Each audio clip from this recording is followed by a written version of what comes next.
Good afternoon and welcome to the Elite Traders Club education session for this Wednesday. What is it? The 19th of August. The year's certainly flying past. Topic for today is common trading mistakes. I think it's a topic that we do need to cover and we need to think about on a fairly regular basis, particularly early on in our trading development. And as we become more and more proficient, a little bit more experienced in the markets, we probably don't need to think about the mistakes quite as often as what we used to. Hopefully we've learnt from past experiences. I certainly think it does make sense from time to time to reflect on how far we've come and just to re-engage, I think, with our mistakes of the past, just to make sure that we don't go down that path again. Being human, we're all individuals, we're all made up of different strengths and weaknesses and frailties, etc. And certainly trading brings those frailties to the surface pretty quickly. All right, well, let's get underway. Part one, it says, there will be two parts to this particular webinar. Next week I'm going to run part two. So what we're going to be covering today, a couple of topics. Now, as a bit of a resource, I've used a book that's a fantastic little book. It's from a person that I've spent a lot of time with. His name's Kel Butcher. He's written a book called 20 Common Trading Mistakes, and it's a fantastic book. So if you don't have the book, certainly go out, spend the $20 odd, whatever it is, to purchase it. Read through the chapters, and it's certainly something to reflect on from time to time. These are just a couple of the chapter headings from that particular book. And what I wanted to do today was go through some of these headings and discuss each one and what it actually means, and just try and provide some remedies to help you become stronger in the way that you deal with the markets. So the first one there, failing to plan.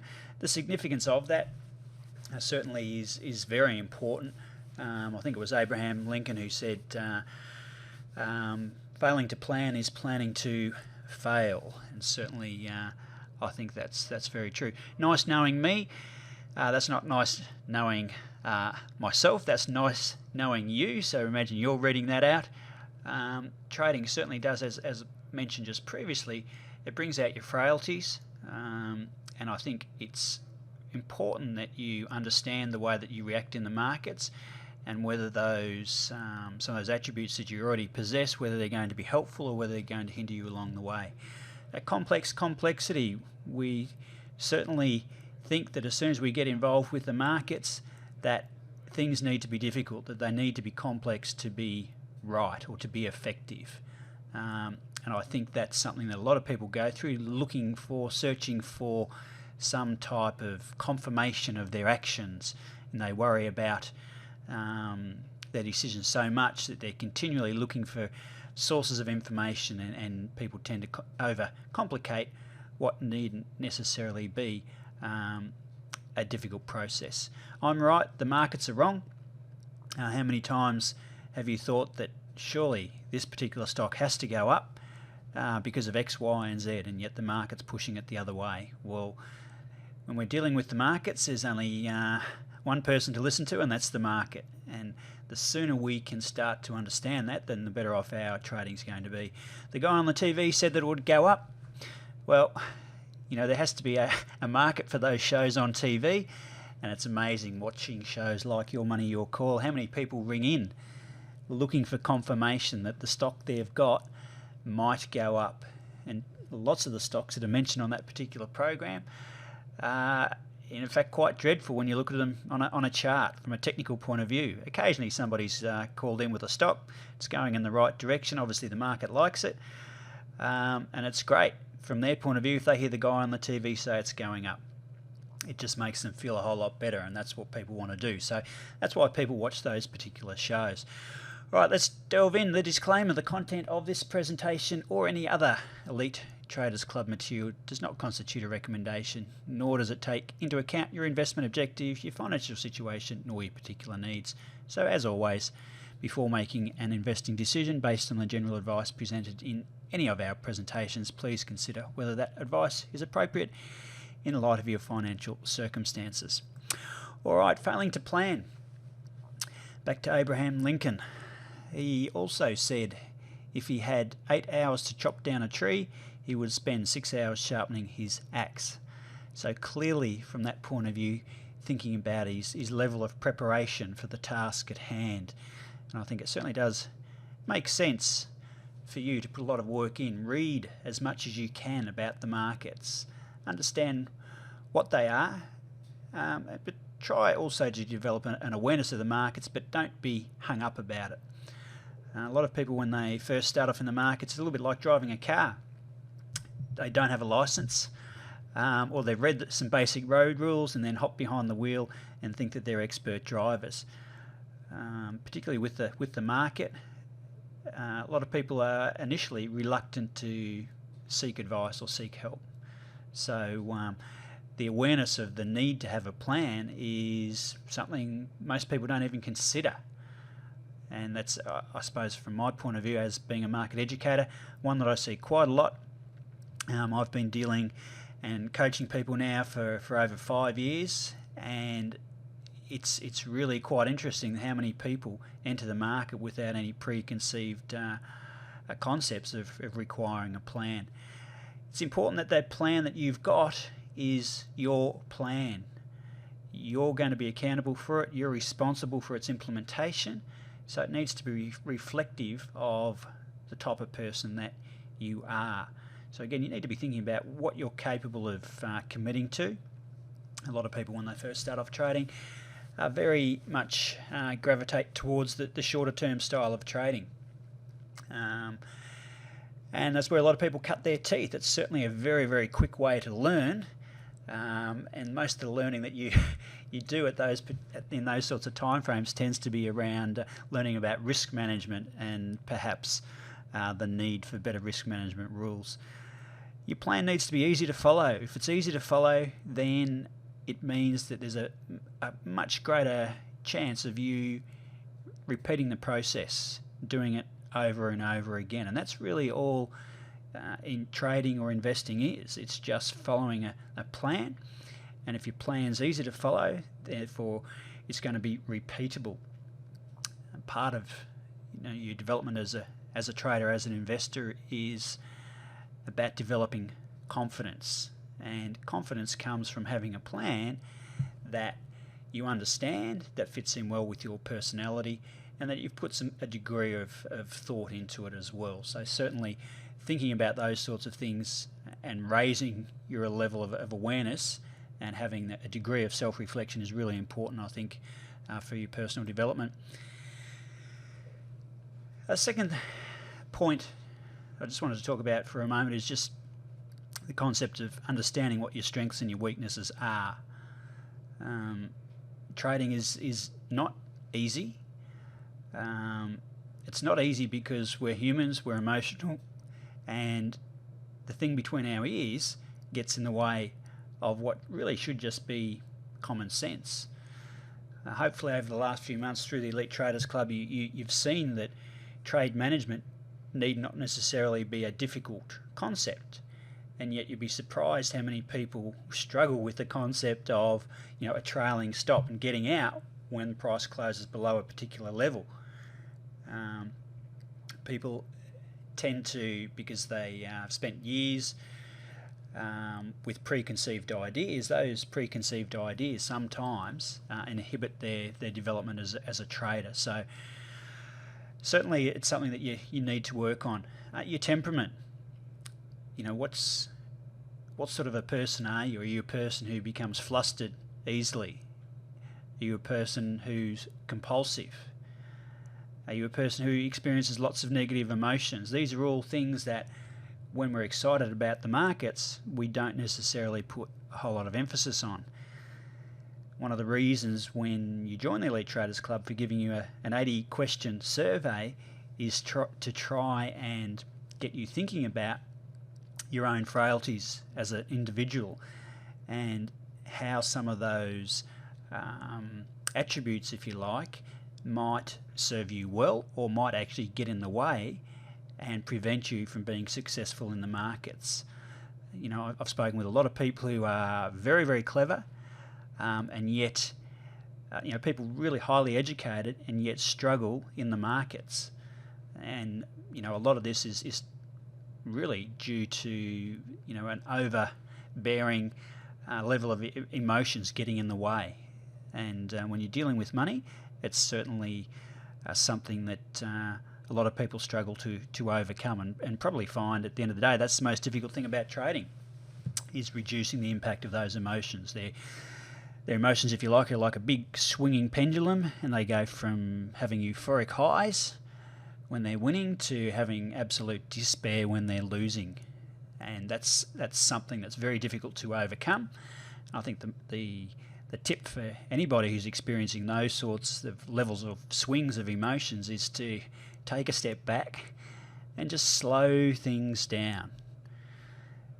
It's something that a lot of people will certainly struggle with, that they want to become rich yesterday, that they're in a hurry to try and make money. And when you're in a hurry, certainly when you have a win, that's fantastic, but when you have a string of losses, then those goals, those aspirations, those visions that you have seem a long way away, and it just mounts to growing pressure upon yourself. So give it time.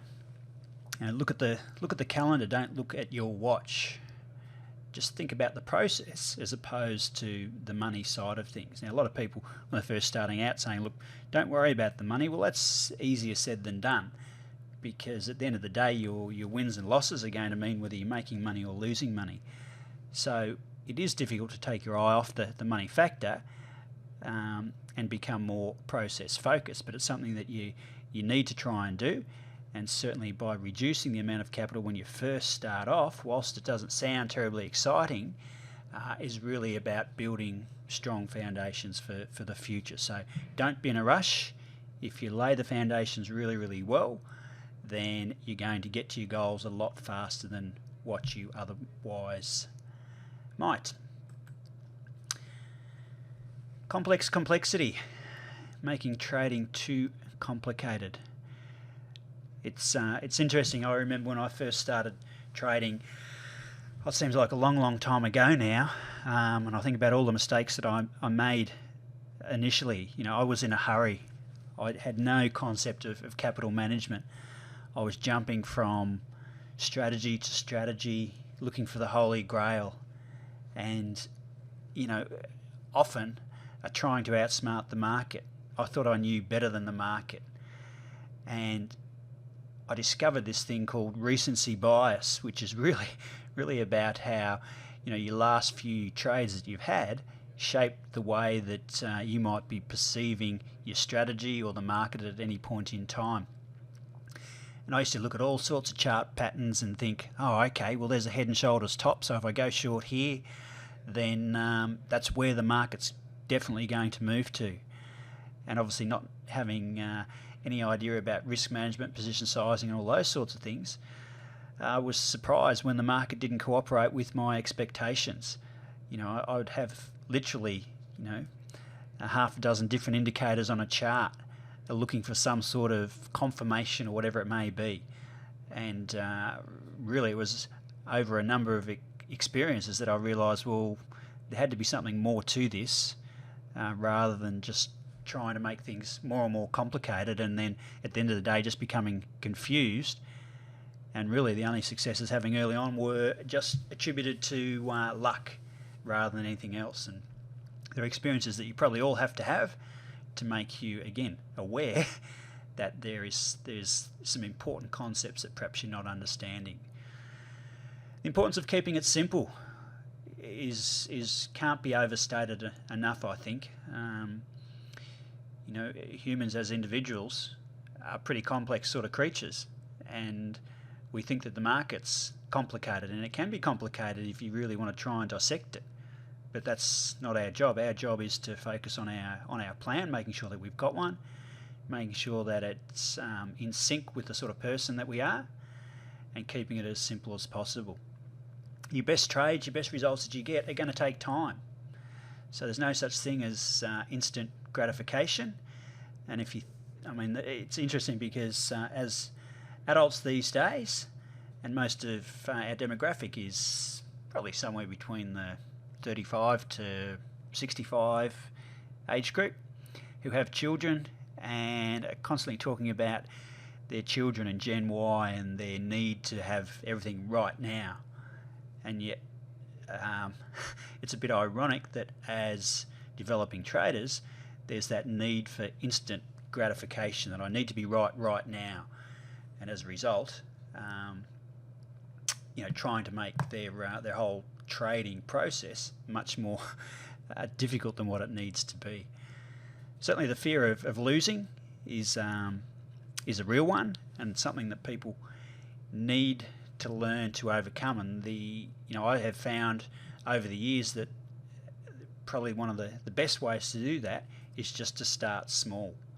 Get used to losing, because if you can't handle losing small amounts of capital, you're never going to be able to handle losing larger amounts of capital, which is something that you're going to have to get used to if you're going to be doing this longer term, if you're going to be self-directed investor. We know that our job is to keep our losses small in percentage terms of our overall trading capital. And if you can't accept losing $100 on a trade, then how are you ever going to be able to accept losing $500 on a trade or $1,000 on a trade? These are the sorts of things that you really need to be comfortable with early on. And if you can, over a period of time, then that fear of losing will dissipate. Now, everybody's got a fear of losing, and losing, is never pleasant, but it's something that you need to get accustomed to. Nice little quote there from Leonardo da Vinci: "Simplicity is the ultimate sophistication." And I think in a trading sense, that makes a lot of sense. I'm right and the market's wrong. I wonder how often we've thought that. The market's wrong, I've got this one right, I know exactly what the market's going to do this week, or it should be doing it, but it's not. Well, the market's wrong. Hanging on to that belief, the whole concept of ego is, as Skyhook said, ego is not a dirty word. Well, it probably is a dirty word when you're talking about the markets and investing. You need to really leave your ego at the door, park it before you turn the computer on and look at the markets. This overarching need to be right is something that a lot of people struggle with, needing to be right in the markets. Trading is not so much about the needing to be right, it's more about following a process that you can repeat, that has an edge, and that over a period of time will deliver you the right sort of results. So ego, certainly thinking that you know more than what the market does, is not going to serve you well at all. Trading is experiential. Again, having spoken with literally thousands and thousands of people over the phone and in person, at conferences, at expos, via email, it's amazing how often you can explain particular mistakes and foibles that people have, and giving them some examples of their own undoing, and what impact that's having on their trading, on their psyche, on their levels of capital, on their levels of comfort with the markets. And yet they still go ahead and do exactly the same things. And I get that, because as individuals we need to experience the relevant outcomes. And a lot of people, through that are also perhaps in denial, or thinking that, yes, I understand exactly what you're talking about there, David, I won't do that. I'm not the sort of person who does that.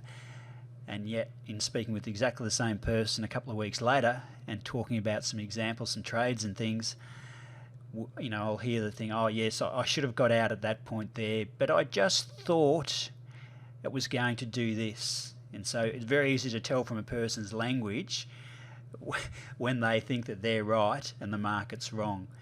Oh, this time it's different, but particularly hearing, I just thought, is a obvious giveaway that they haven't perhaps adopted a plan, that they think that they're right, and not accepting the fact that the market itself is always correct. So again, you need to learn that from experience, and at least if you're doing it from a very small base, then those lessons along the way, whilst important, aren't going to have as much of an impact as they might if you're starting at the big end with a big account and doing it the very, very painful way. Discipline is the bridge between goals and accomplishments. If you've never had discipline, how do you get it? It's a difficult thing to build up. Those of you who've ever been on a diet, tried to change your eating habits, or tried to change any habit for that matter, it can be quite difficult. A simple process is changing the way you clean your teeth. It can be a difficult thing to do, and yet it's really important. As an example, my wife has been brushing her teeth with a toothbrush going sideways for years and years and years, so much so that she's worn some grooves in her teeth, and a dentist says that she's got to change the way that she brushes her teeth. Well, what's this got to do with trading? Well, it takes around about 21 instances to change a habit. So I now have to teach her, reteach her, get her out of her old habits to make sure that she's brushing her teeth in the appropriate way. I mean, she's got good teeth, but the technique on the toothbrush is terrible. So she needs to become disciplined and conscientiously thinking about what she's doing when she's brushing her teeth, and she's finding it difficult. It's the same sort of thing that's going to happen in the markets. Things that don't come naturally, you're going to have to learn how to do them, and it's going to take practice. So one way to do that is just to break the task down into very small pieces and just focus on mastering one step at a time rather than the whole process, and building that up over a period of time. And once you get to a certain level and you've mastered certain steps, then look back, reward yourself, be confident that you've become better at what you need to be, and that's being disciplined. Developing a state of mindfulness. What does that mean? A level of separation from the markets. You really want to get to the point where you're not thinking about the markets on a continual basis. Now, a lot of people will struggle with that because, again, it gets back to money and wanting to know what's happening in the market on every single occasion. You might not listen to the news too much on the TV, but as soon as the finance bit comes on, up prick your ears. What happened on the markets today? Okay, those sorts of things are little cues to you that perhaps you haven't yet developed a state of mindfulness.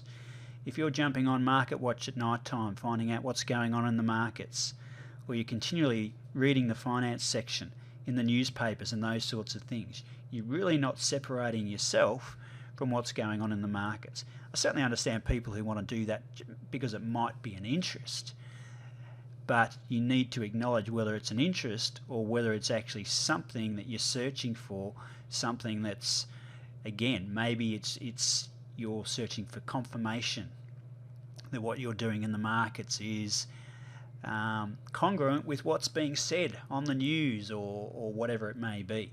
It's not helpful to developing that proper state of mind. So detaching yourself is really important. Turning off the TV, going for a walk, and really just trusting yourself to be able to follow your methodology. And if it's simple and repeatable, then you've got a much greater chance of doing that. So hopefully that's making sense along the way. And the last one, the guy on the TV said it would go up. You know, how often do we think about the stock tippers on the TV, listening to the advice of media experts, etc.? At the end of the day, that sort of information, it sells. It sells on the TV. It sells in newsletters. It sells on the radio as well.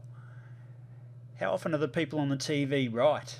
They change their opinion every second day. You've only got to look at any of the finance channels and they interview experts. What do you think is going to happen today? Well, I think this is going to happen X, Y, and Z. And then a week later, their whole story about the market has turned around 180 degrees and they're saying something different. Everybody's got an opinion. At the end of the day, the only opinion that matters is the market's opinion. And as technical analysts, our job is just to interpret what's going on in the charts. Everything else is just purely noise. So if you can, turn off the TV, turn off the radio, skip the finance sections, and look for some other sort of interest if you can, because it's not really the sort of thing that's going to help your state of mind. And going over this, it's really important, because the mindset is really what stops a lot of people from achieving successful outcomes with their trading. Certainly your methodology is important, but if you don't have the mindset to implement your methodology appropriately, then you're really going to struggle. So turn off the TV, practice your skills. And this is one of the things, why the Elite Traders Club is here, to help you to practice your skills. So you get to see somebody who is going through the skill set week after week, explaining concepts, encouraging you to take the right tack with your trading, constantly revisiting issues that present difficulties along the way. I think having somebody there to help you along the way from those points of view is just going to help you pick up on the mental side of things quicker than might otherwise be the case.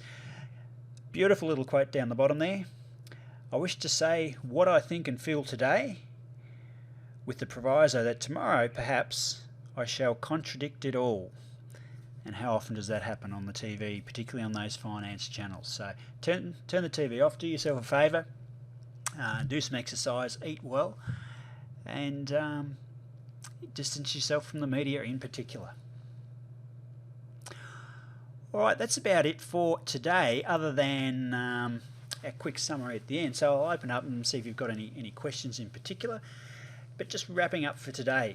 First of all, practice some skills. Trading is a process, and you just need to practice those skills. And the more and more you practice them, the better you'll become at it. It's really important that those skills that you're acquiring are going to fit in with you as an individual. So there's no point you trying to trade a methodology that just doesn't work with the way that you think. If you're rash, impetuous, compulsive, then a short-term style of trading is something that's probably going to attract you. But if you're emotional and moody, etc., you're going to find that probably a bit of a challenge. You may well find that longest term style of trading is boring for you, but it might in fact yield better results. So you're going to have to think about those aspects. Be patient. Don't be in a hurry. You'll be rewarded for this over a period of time if you allow yourself to monitor your trades in a way that's comfortable with you. And the benefit of doing that is that when the market is good, you're going to get some really good trades. When the market is bad, you're still going to get some good trades if you allow yourself to manage those trades properly. And through doing that, that's going to make up for all those trades that you lose on when the going gets tough. And that's really important. That's what's going to separate the successful traders from those that aren't successful. Discipline. How do you develop discipline? Just keep things simple, one step at a time. Focus on the process. So stick to your plan. Make sure that you understand your plan, you're comfortable with it, and focus on the process. Reward yourself for doing things well. So if you spend a week and you've done everything well, reward yourself. Acknowledge the fact that you're making some progress. Challenge yourself. See if you can do it for 2 weeks in a row, a month, 3 months, 6 months. You will get to the point where you start to really believe in your own ability to manage your trades and actually make some money out of what you're doing. And that's what everyone's aiming to achieve. Right, any questions for today?